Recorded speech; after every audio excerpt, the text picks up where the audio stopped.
Koko tiimi mahdollista. Kyllä. No. Priorisoinnista muutama sana. Siis toi ei ole tarkoituskaan, että te näette, mitä ne olisi lukenut noissa kalentereissa, mutta toi oli siinä meidän yhdellä niistä videoista, mitkä pyörii tässä ihan riittävän kauan ennen kuin tämä alkoi tämä tilaisuus.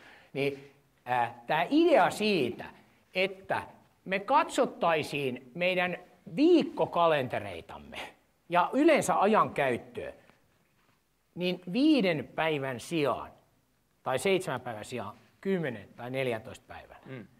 Eli me tuplataan se meidän käytössä oleva aika. Ja tämä liittyy siihen, mitä mä aikaisemmin sanoin näistä palaverikäytännöistä.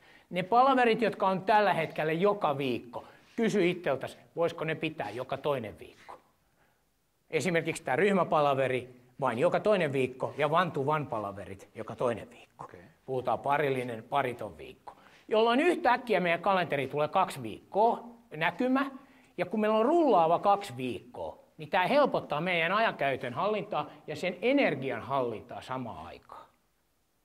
Jolloin se paine, mikä meillä tuntuu työntekijöillä olevan viikoittainen paine, muuttuu täysin erilaiseksi, kun me päästään tähän tilanteeseen. Ja silloin tietysti johdon täytyy työntekijöiden kanssa nyt tänään opitun mukaisesti kysytään henkilökunnalta, tiimiltä, miten te toivoisitte, että me pidetään palavereja jatkossa?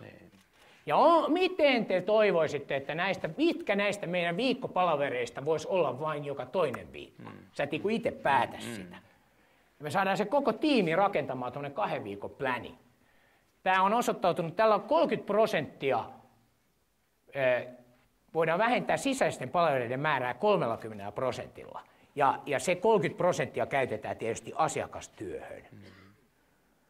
Tämä on niin kuin sisäpelin ja ulkopelin yhteistyötä, jossa sisäpeliä organisoimalla me saadaan lisää aikaa sinne ulkopeliin. Se näkyy asiakkaisiin, asiakkaat on tyytyväisempiä ja taas se näkyy tuonne sisäpeliin, että ihmiset keskittyy jatkossa siihen todelliseen tekemiseen.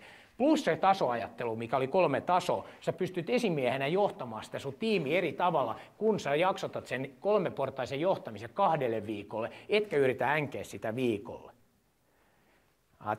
Tämä on aihe, mitä pitäisi joka yrityksessä tutkia. Mä halusin tämän kertoa, koska se liittyy tähän kaikkeen. Et meillä on kauneita ajatuksia, mutta kohta tulee se, että milloin mä teen tämän kaiken. Meidän pitää jostain raivata itsemme lisää tilaa.